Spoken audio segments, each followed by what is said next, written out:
വെഞ്ഞാറമൂട് കൂട്ടക്കൊലപാതക കേസിൽ പ്രതി അഫാനുമായി തെളിവെടുപ്പ്. പ്രതിയെ എത്തിച്ചത് കനത്ത പോലീസ് സുരക്ഷയിൽ. രാവിലെ ശുചിമുറിയിലേക്ക് കൊണ്ടുപോകും വഴി അരമതിൽ നിന്ന് ചാടി അഫാന് പരിക്ക്.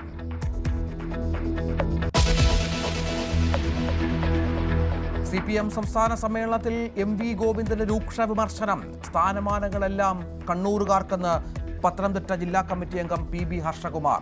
വിമർശനങ്ങളെ രാഷ്ട്രീയമായി പ്രതിരോധിക്കാൻ മന്ത്രിമാർ തയ്യാറാകുന്നില്ലെന്ന് കൊല്ലത്ത് നിന്നുള്ള പ്രതിനിധി. മുഖ്യമന്ത്രി ഒഴികെയുള്ള മന്ത്രിമാർ പ്രതീക്ഷയ്ക്കത്തുയരുന്നില്ല എന്നും വിമർശനം.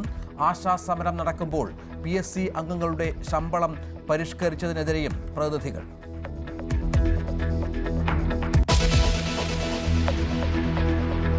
നാടുവിട്ട മലപ്പുറം താനൂരിലെ വിദ്യാർത്ഥികളുമായി പോലീസ് നാട്ടിലേക്ക്. കുട്ടികളെ കണ്ടെത്തിയത് മൊബൈൽ ഫോൺ ലൊക്കേഷൻ വഴി.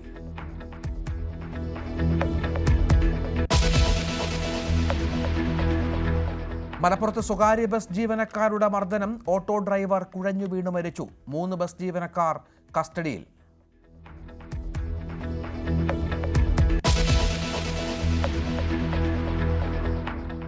ഏറ്റുമാനൂർ കൂട്ട ആത്മഹത്യയിൽ നിർണായകമായി CCTV ദൃശ്യം. ഇളയ കുട്ടിയെ ഷൈനി കൊണ്ടുപോയത് നിർബന്ധിച്ച്. കേസെടുത്തത് 15 ദിവസത്തിന് ശേഷമെന്ന് ആരോപണം. അന്ന് തന്നെ കേസെടുത്തെന്ന് പോലീസ്.